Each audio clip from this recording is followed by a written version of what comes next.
아멘. 이 시간 말씀을 받겠습니다. 이 복된 시간에 주시는 하나님의 말씀은 우리 느헤미야 13장 15절부터 22절까지의 말씀입니다.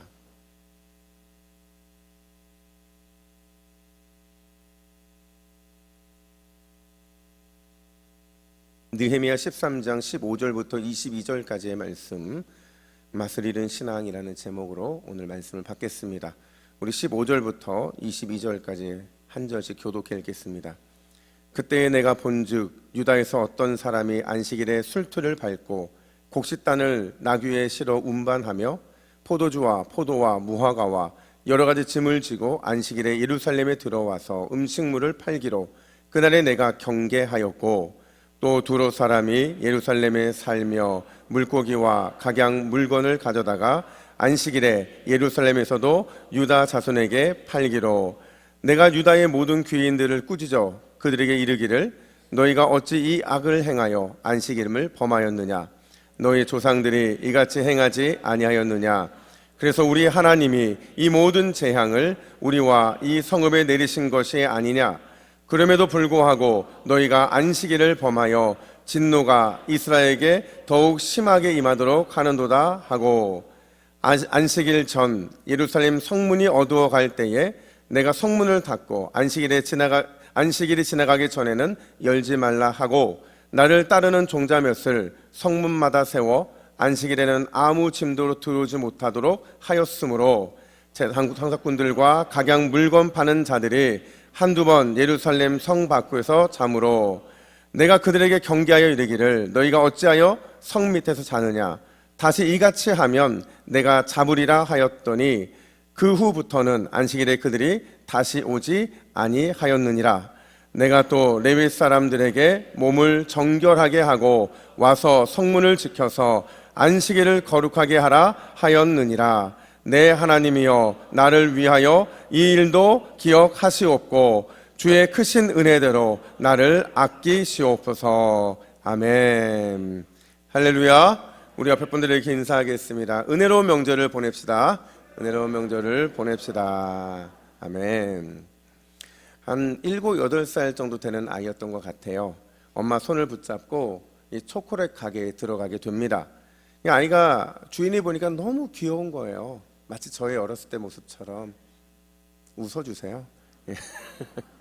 너무 귀여우니까 이 주인 아저씨가 이 아이한테 너 참 귀엽구나, 여기 초콜릿 샘플이 있으니까 좀 먹으렴, 이렇게 했어요. 그랬더니 보통 아이들 같으면 보통 어떻게 해요? 그냥 집어 먹잖아요. 뭐 1개 아니면 2개 집어 먹는데 이 아이는 가만히 있는 겁니다. 그걸 보고 있으니 이 주인 아저씨가 다시 말하는 거예요. 얘야, 괜찮아, 좀 먹어, 한 주먹 가져가도 돼. 그런데도 이 아이는 가만히 있는 겁니다. 근데 이제 말은 꺼내놨으니까 주고 싶은 마음은 굴뚝 같은데 안 먹으니까 이 주인이 어떻게 했겠어요? 자기의 손으로 한 주먹 집어서 아이 이 호주머니에 딱 넣어주더라는 거죠. 여러분, 집으로 돌아오면서 엄마가 묻습니다. 너 아까 왜 가만히 있었어? 아저씨가 한 줌 집어가라고 할 때 집어가면 좋잖아. 그랬더니 이 아이가 엄마를 싹 바라보면서 뭐라고 대답하는 줄 아세요? 나도 잡고 싶었어. 한 주먹 잡고 싶었는데, 그런데 생각해 보니까 내 손보다 아저씨 손이 더 크잖아. 그래서 기다린 거지. 이랬다는 거죠. 여러분, 오늘 주일 예배에 오신 모든 주님의 귀한 가족들에게 이 아이의 지혜가 충만하기를 간절히 축복합니다. 여러분, 우리가 예배 때마다 기억해야 하는 게 있어요. 그게 뭐냐면 내가 구하는 은혜보다 하나님이 베풀어 주신 은혜가 훨씬 더 크다는 사실이에요. 이게 여러분 왜 그러냐면요, 내가 구하는 은혜는 어느 정도 크기냐, 한번 이렇게 해보세요. 내 손바닥만큼밖에 안 되는 거예요. 우리는 늘 이만큼만 구하지만 하나님이 베푸시는 은혜는 어느 정도 크기예요? 하나님 크기라는 거죠. 하나님의 손 크기. 여러분, 하나님의 손 크기가 얼마나 된다는 거예요? 넘치는 풍성한 셀 수 없는 무한대의 크기, 그게 하나님의 손의 크기라는 거죠. 여러분, 오늘 그 은혜가 여러분에게 임하기를 간절히 축복합니다. 우리는 지금 느헤미야를 하고 있어요. 특별히 느헤미야 마지막 장까지 왔는데 여러분, 느헤미야 마지막 장은 굉장히 중요합니다. 사실 저는 개인적으로 느헤미야가 12장에서 딱 끝이 났으면 너무 해피엔딩 같은데 이 13장에 들었으면서 분위기가 완전히 바뀌어버리는 걸 보게 돼요. 마치 다시 느헤미야 1장으로 돌아가는 것처럼 느껴지는 그런 상황들이 연출되고 있더라는 거죠. 근데 여러분, 이 13장은요 굉장히 중요합니다. 왜 중요하느냐? 느헤미야 13장은 구약의 마지막 신앙 개혁을 보여주기 때문에 그런 거예요. 이제는 더 이상 구약의 개혁이 없다는 겁니다. 실제로 느헤미야 13장의 개혁을 끝으로요, 여러분, 더 이상 구약에서는 개혁이 등장하지 않습니다. 오랜 세월 동안 개혁 없이 지내다가 언제 다시 신앙의 개혁이 일어나게 되느냐? 마태복음 21장 12절과 13절 말씀을 우리 같이 읽습니다. 시작. 예수께서 성전에 들어가사 성전 안에서 매매하는 모든 사람들을 내쫓으시며 돈 바꾸는 사람들의 상과 비둘기 파는 사람들의 의자를 둘러 엎으시고 그들에게 이르시되 기록된 바 내 집은 기도하는 집이라 일컬음을 받으리라 하였거늘 너희는 강도의 소굴을 만드는도다 하시니라. 아멘. 바로 이 순간이거든요. 이 느헤미야 13장의 개혁이 끝나고 나서 오랫동안 개혁이 멈춰 있다가 마태복음 21장 바로 이 순간에 들어와서 예수님께서 성전에 들어가셔서 다 내쫓으시고 상과 의자를 둘러 엎으신 이 사건이 일어나기 전까지는 개혁의 흔적이 역사에서 사라지고 만다라는 거죠. 그렇기 때문에 여러분, 느헤미야 13장의 개혁은 굉장히 중요한 거예요. 우리는 지난주에 그 첫 번째 개혁을 살펴봤어요. 여러분, 첫 번째 개혁이 뭐냐면 성전, 그리고 성전 예배의 개혁이었습니다. 여러분, 성전에 누가 들어와 살았어요? 도비야 때문에 성전이 오염됐고 예배가 멈추자 다시 성전을 정결하게 하고 다시 예배를 회복한 게 돌아온 느헤미야의 첫 번째 개혁이었어요. 그래서 제가 두 가지를 강조했는데 기억나세요? 제가 모르실 것 같아서 제가 정리해 드릴 겁니다. 첫 번째가 뭐였냐면 개혁은 항상 하나님이 무엇을 기뻐하실까에서 출발해야 된다라는 거예요. 기억나시죠? 두 번째는 뭐였냐면 비록 그 개혁에서 실패하고 넘어진다 할지라도 절대로 다시 세우는 걸 두려워해서는 안 된다. 넘어지면 또 일어나고 넘어지면 또 일어나고 이런 과정들을 통해서 그걸 즐겨야 된다. 제가 이렇게 말씀을 드렸어요. 오늘 본문 15절부터 22절은요 돌아온 느헤미야의 두 번째 개혁 이야기가 등장을 하는데 오늘 본문은 이렇게 시작이 돼요. 그때에. 여러분, 이 그때에라는 표현은 뭐냐면 이게 언제냐면 느헤미야가 성전과 성전의 예배를 다시 회복시켰던 바로 그때. 다시 말하면 하나님이 가장 기쁘시는, 하나님을 가장 기쁘게 드리는 예배, 그 예배가 회복되었을 때 바로 그때 멈추지 않고 다른 개혁을 다시 진행하게 되었다라는 겁니다. 과연 어떤 개혁을 오늘 본문은 말해주고 있느냐? 우리 15절부터 16절까지 핵심 부분만 우리 화면 보시고 같이 읽습니다. 시작.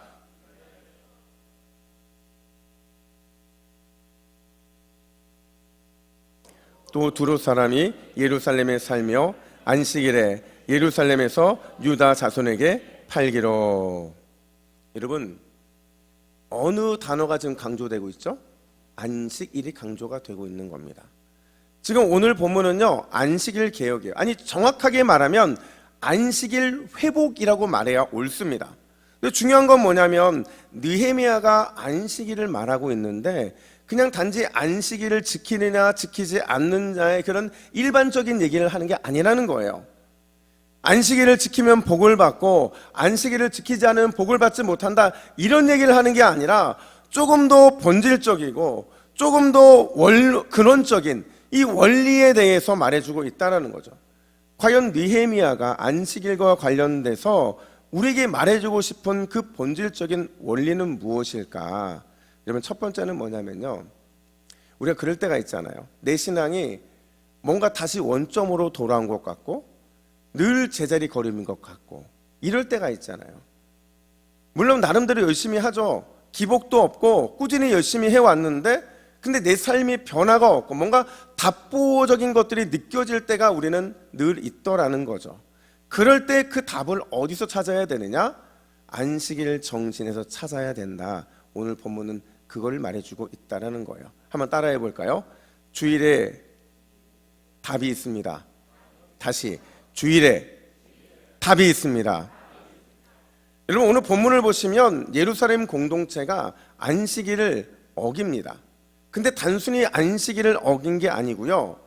이 안식일을 어긴 이 행동은 하나님 앞에서 앞선 10장에서 했던 언약, 특별히 언약 중에서 안식일 언약과 관련된 그 내용들을 무너뜨리고 있는 그런 모습이라는 겁니다. 우리 10장 31절 말씀을 화면 보시고 같이 읽습니다. 시작.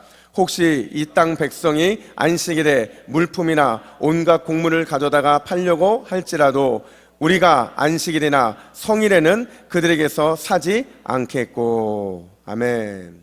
이게 그들의 결단이었거든요. 누가 강요한 게 아니에요. 그들 스스로가 하나님 앞에서 회개하면서 언약에 대한 갱신을 했던 건데 안식일에 절대로 물건을 사지 않겠습니다. 이방인이 이 땅에 산다 할지라도 반드시 안식일을 준수하겠습니다. 이렇게 약속을 해놓고 이 약속한 지가 얼마나 됐다고 그 약속을 스스로 파기하고 있는 모습이 오늘 모습이었다는 거죠.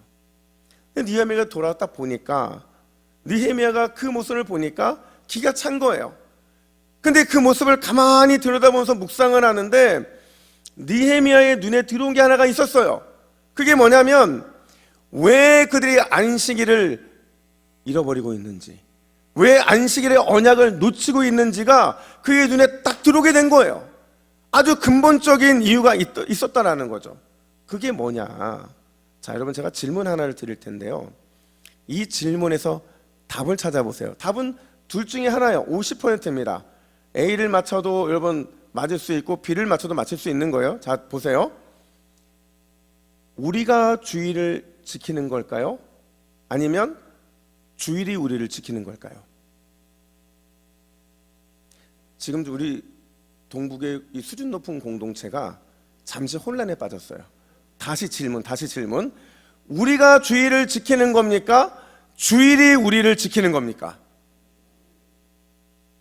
아직도 20%가 못 돌아오고 있는데 답을 말씀드리면 여러분 주일이 우리를 지키는 줄로 믿습니다. 여러분 왜 주일이 우리를 지키냐면요, 주일에 우리가 하나님을 찬양합니다. 우리가 주님의 말씀을 듣습니다. 우리가 함께 영적 교제에 참여합니다. 많은 섬김과 봉사를 합니다. 근데 이게 단순히 우리가 하는 종교적인 행위가 아니라 우리가 찬양을 하고 말씀을 듣고 영적 교제를 하고 헌신과 봉사를 할 때에 하늘의 하나님께서 우리에게 임재하신다는 거예요. 하늘의 하나님 우리에게 임재하셔서 우리의 삶을 지켜주신다라는 거죠. 근데 우리는 자꾸 잘못 생각한다는 거예요. 우리가 주일을 지키는 것처럼 우리가 구원의 은혜를 좀 받았으니 적어도 의무감으로라도 주일을 지켜야 되는 것처럼 우리는 그렇게 착각하며 살아가고 있다라는 겁니다. 근데 우리만 그런 게 아니고요, 예루살렘 공동체도 바로 이 문제에 빠져 있었던 거예요. 그들은 자신들이 안식일을 지키고 있다고 그렇게 생각해 왔어요. 아니, 안식일을 지킬 수 있다고 그들은 확신했습니다. 그래서 언약도 맺은 거예요. 물론 실제로 몇 년 동안은 그 생각대로 안식일이 지켜졌던 게 맞아요. 근데 어느 날이 하필이면 느헤미야가 페르시아로 떠난 그 시점부터 안식일이 무너지기 시작한 거예요.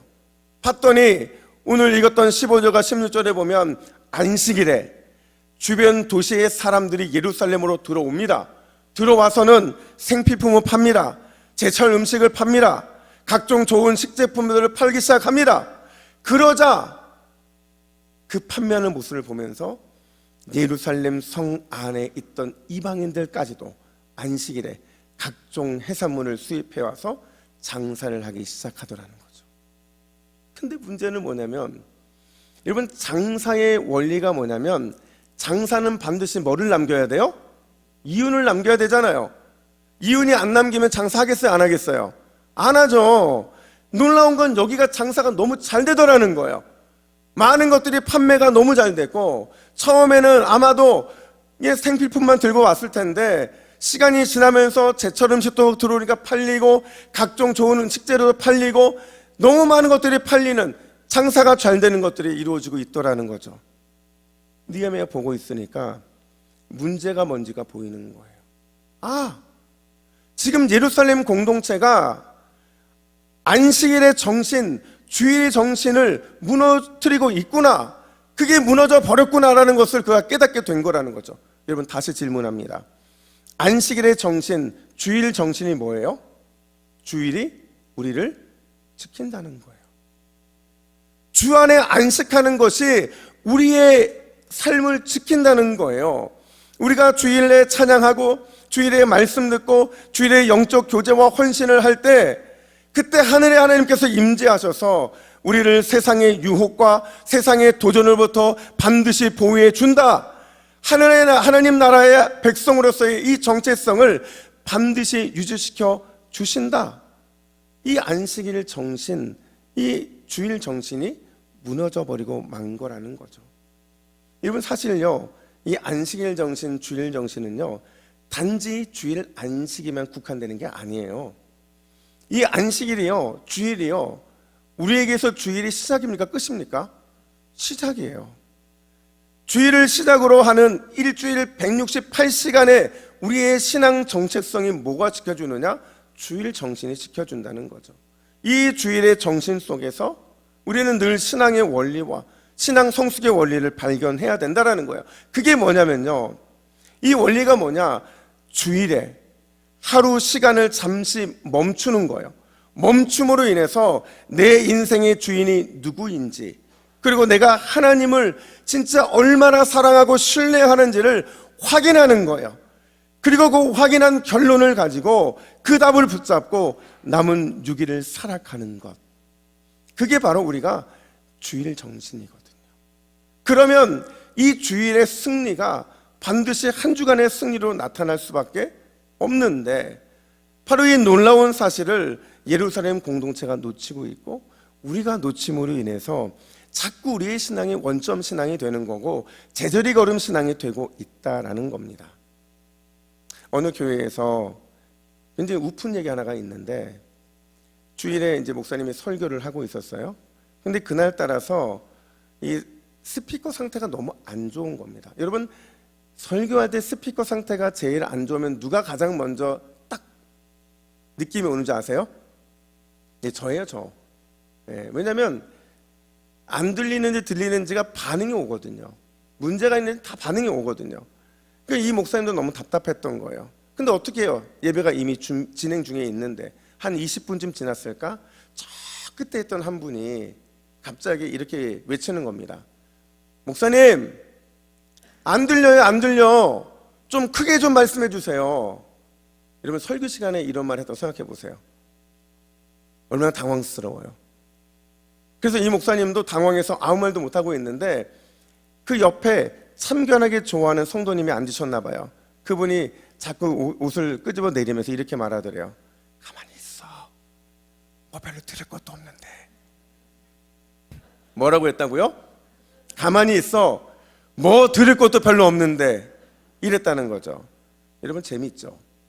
근데 여러분, 이 얘기는 절대 재미난 얘기가 아닙니다.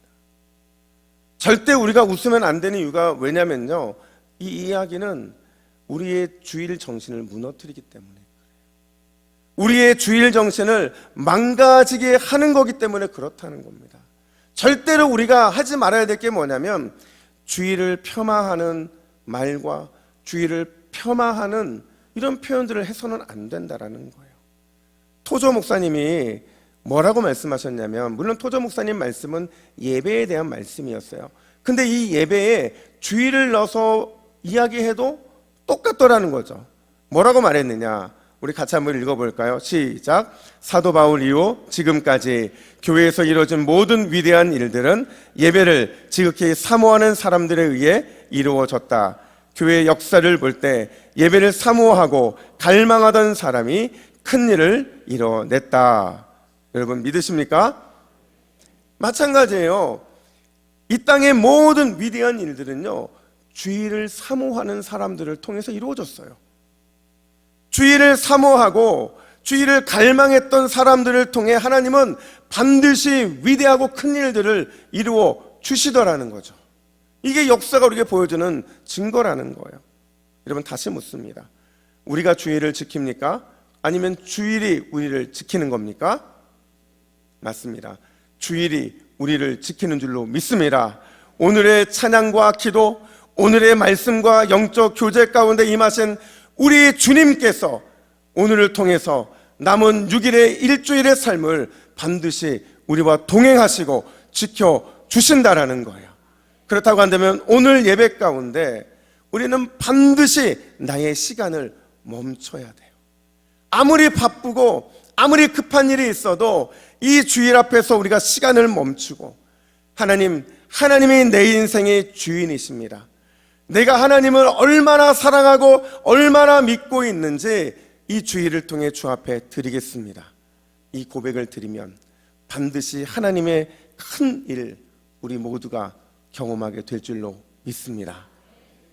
뿐만 아니라 두 번째로 오늘 본문은 우리에게는 주일의 맛을 위한 사명이 있다라는 것을 말해주고 있어요. 뭘 말해준다고요? 주일의 맛을 위한 사명이 있다. 자, 우리 스스로에게 이렇게 선포했으면 좋겠어요. 나는 주일을 위한 맛소금입니다. 다시, 나는 주일을 위한 맛소금입니다. 여러분, 저와 여러분들은 주일을 위한 맛소금인 줄로 믿습니다. 오늘 본문을 보시면 안식일 문제가 발생했어요. 근데 가장 먼저 느헤미야가 어떤 조치를 하냐면 우리 17절 말씀, 17절을 같이 읽습니다. 시작.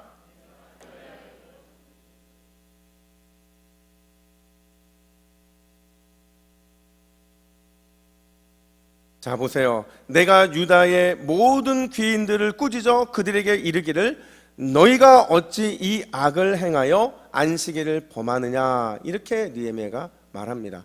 여러분, 느헤미야가 가장 먼저 한 건 뭐냐면 꾸짖는 거예요. 누구를 꾸짖었을까요? 모든 귀인들을 꾸짖었습니다. 여러분, 모든 귀인들이라는 것은 예루살렘 공동체의 리더들이에요. 제사장들, 레위인들, 백성의 지도자들, 그들을 꾸짖었다는 거죠. 근데 여러분, 이게 이해가 되십니까? 저는 이해가 안 돼요. 왜냐하면 지금 이 안식일을 범한 거는 누구예요? 이방인들이었거든요. 그리고 일반 백성들이었거든요. 그런데 왜 그 책임을 리더들이 받아야 하느냐 하는 거죠. 여러분, 왜 리더들이 책임을 받아야 될까요?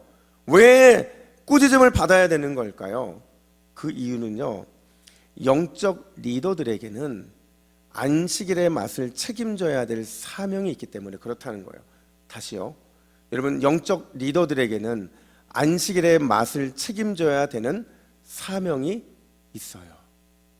여러분, 안식일의 맛이라는 게 뭐겠어요? 안식일은요, 주일의 영적 분위기를 말하는 겁니다. 예배의 분위기, 헌신의 분위기, 교제의 분위기, 이 모든 영적인 주일의 분위기의 책임, 그게 누가 있다는 거예요? 교회의 영적 리더들에게 있다는 겁니다. 주일에 우리가 얼마나 큰 은혜를 받았는가, 얼마나 가슴 벅찬 기대를 품게 되었는가, 얼마나 위대한 소망과 행복을 느끼게 되었는가.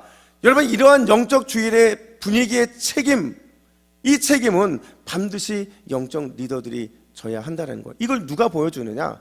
느헤미야가 보여주고 있다는 거죠. 여러분, 상상해 보세요.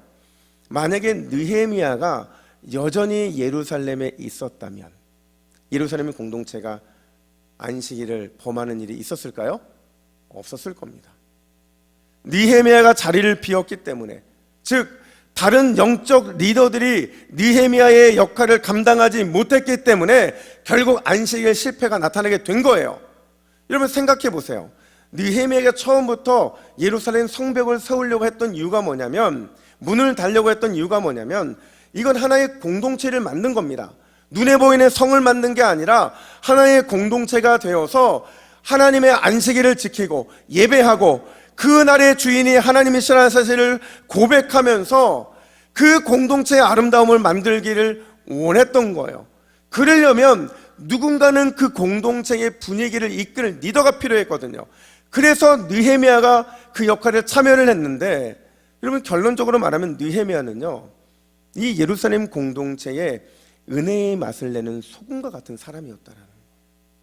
소금 같은 사람이었다는 거죠. 여러분 생각해 보세요. 느헤미야는요, 누구도 예루살렘을 위해 기도하지 않을 때 유일하게 기도했던 기도의 소금이었어요. 느헤미야는 모두가 적들의 비난과 조롱에 땅만 보고 있는 그 상황에 눈을 하늘로 돌려서 용사이신 하나님을 바라봤던 믿음의 소금이었다라는 거죠. 이뿐입니까? 자신의 모든 공들을 다른 리더들과 함께 아낌없이 나눌 수 있는 희생의 소금이었고, 금식하고 회개에 앞장섰던 겸비할 줄 아는 겸비의 소금이었다라는 겁니다. 아마도 느헤미야가 가는 곳들마다, 그가 예배당에 가든 그가 동네에 있든 그가 왕궁에 있든 어디를 가든지 느헤미야가 가는 곳들은요, 은혜의 맛이 났을 거라는 거죠. 분위기가 완전히 바뀌었을 거라는 거예요. 그래서 원래 예루살렘은 절망의 땅이었는데 희망의 땅으로 바꿨잖아요. 절망의 맛을 소망의 맛으로 바꾸게 만든 그 이유가 뭐냐? 만나는 리더였기 때문에 그렇다는 거죠. 영적인 분위기에 막강하는 리더의 역할을 감당했기 때문에 예루살렘 공동체 분위기가 좋았던 거예요. 그런데 잠시 그가 자리를 비운 사이에 예배의 맛이 사라졌어요. 은혜의 맛이 사라졌어요. 희생과 섬김의 맛이 완전히 사라지고 만 거라는 거죠. 여러분 이걸 누가 책임져야 돼요? 그 자리에 느헤미야는 없었는데, 당연히 맛을 잃어버리게 만든 리더들, 그들이 그 책임을 져야 한다라는 겁니다. 여러분 죄송합니다. 우리 직분자들만 따라할까요? 나는 주의를 위한, 나는 예배를 위한 맛소금입니다. 우리 모두가 따라하겠습니다. 나는 주의를 위한, 예배를 위한 맛소금입니다. 맞습니까 여러분? 여러분 우리 모두는 맛이 나는 성도가 되라고 하나님이 부르신 줄로 믿습니다. 영적 소금이 되어서 예배의 맛을 나게 하고 희생과 섬김에 맛깔나게 하는 것, 그거를 위해 하나님이 우리를 부르셨다라는 거예요. 그러니까 어떻게 보면 여러분, 예배는요, 예배의 순간도 너무 중요하지만 예배당에 오는 그 순간부터, 아니 주일에 아침에 일어나는 그 순간부터 우리의 예배 행위가 다 끝나고 세상으로 파송되는 그 순간까지 모든 분위기가 바로 주일의 분위기라고 할 수 있는 거예요. 이 분위기에 우리가 어떠한 역할을 감당하느냐가 너무 중요하다는 거죠. 여러분 제가 부산에 와서 제일 감사했던 사람들이 어떤 사람인 줄 아세요? 아니 좁혀서 제가 저희 동북에 와서 가장 감사했던 사람이 어떤 사람인 줄 아세요? 예배에 아멘 해주시는 분. 충격적이죠. 그딴 거 100번 1000번 해줄 수 있는데 뭘 그런 거에 감사하십니까? 이렇게 생각하시겠지만 저는 예배에 아멘 해주시는 분이 제일 좋더라고요. 왜냐하면 아멘을 들으면 신이 나요. 아멘을 들으면 신이 나요.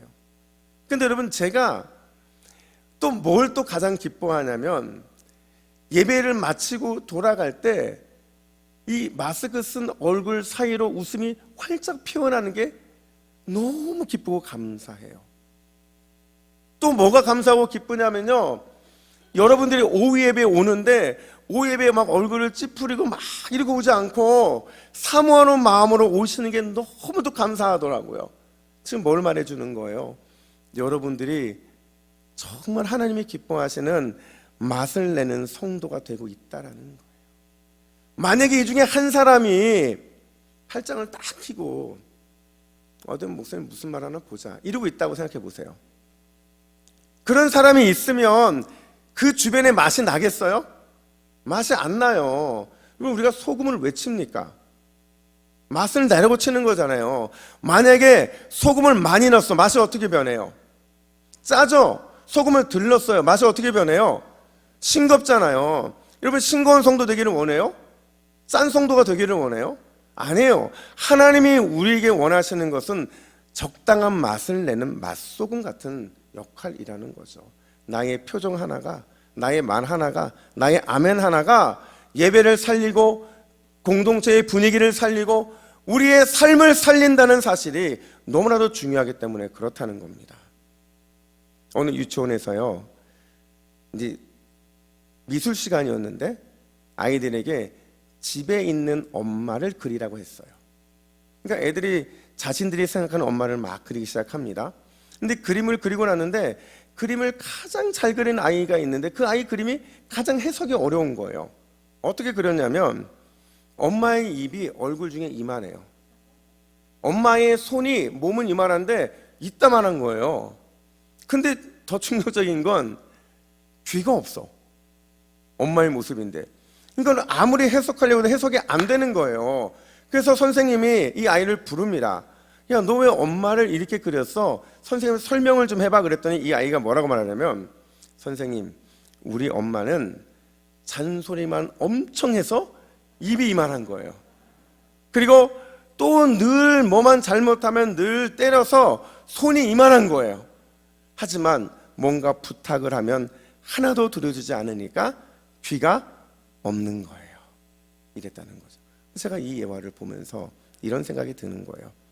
만약에 만약에 여러분들이 가정에 살아가시면서 여러분의 자녀들이 또 이 자리에 있는 믿음의 성도들, 연약한 성도들이 주일에 우리의 모습, 예배하는 우리의 모습을 그린다면 과연 어떤 모습을 그릴까? 그 모습 속에 은혜의 맛이 느껴질까? 믿음의 맛이 느껴질까? 영혼의 기쁨과 행복의 맛이 느껴질까? 희생과 섬김의 참 사랑의 맛이 느껴질까? 이런 질문이 던져지더라는 거죠. 여러분, 우리 주님이 이렇게 경고하셨어요. 우리 마태복음 5장 13절 말씀 우리 같이 화면 보시고 읽습니다. 시작. 너희는 세상의 소금이니 만일 그 맛을 잃으면 무엇으로 짜게 하리요?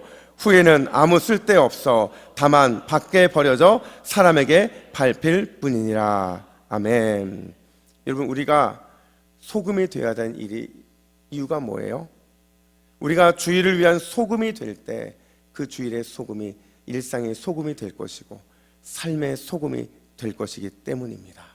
우리 모든 동부교회 믿음의 가족 여러분, 함께 예배하는 모든 믿음의 가족 여러분, 이 주일이 여러분들에게 맛소금의 맛을 내는 귀한 축복의 통로가 되기를 간절히 축복합니다. 우리가 말씀을 정리하면서 함께 믿음으로 결단했으면 좋겠는데요. 화면 보여주시고 2023년 나의 주일 결단입니다. 우리 결단할 때는 그냥 할 수 없잖아요. 오른손을 들고 그냥 들고 쓰면 안 돼요. 어떻게 해야 돼요? 이렇게 해야죠. 그래서 우리 첫 번째, 두 번째 같이 읽습니다. 시작. 주일이 나를 지키는 줄 믿습니다. 나를 온전한 예배자가 되게 하옵소서. 영적 소금이 나의 사명임을 믿습니다. 은혜로운 맛의 도구로 나를 사용하소서. 할렐루야. 이 은혜가 저와 여러분들 가운데 임하기를 예수님의 이름으로 축복합니다. 아멘. 기도하겠습니다. 하나님 아버지, 민족 고유의 명절을 맞이하여 온 가족이 모이게 하여 주시고 또 함께 예배하게 하여 주시니 감사합니다. 우리의 정체성은 주일을 통해 그리고 예배를 통해 증명되는 줄 믿습니다. 오늘 예배하는 모든 주의 백성들에게 주일이 나를 지키는 안전문이라는 사실을 반드시 기억하게 하여 주시고 영적 소금이 되어서 예배의 맛, 은혜의 맛, 사랑의 맛, 희생과 섬김의 맛을 내는 참된 예배자가 되게 하여 주시옵소서. 주일의 승리자가 삶의 승리자요, 예배의 성공자가 인생의 성공자인 줄 믿습니다. 주여, 이번 한 주 우리를 온전한 주일 지킴이로 은혜로운 맛을 내는 예배 지킴이로 사용하여 주시옵소서. 이 모든 말씀 우리의 참 주인이신 예수 그리스도의 이름으로 기도하옵나이다. 아멘.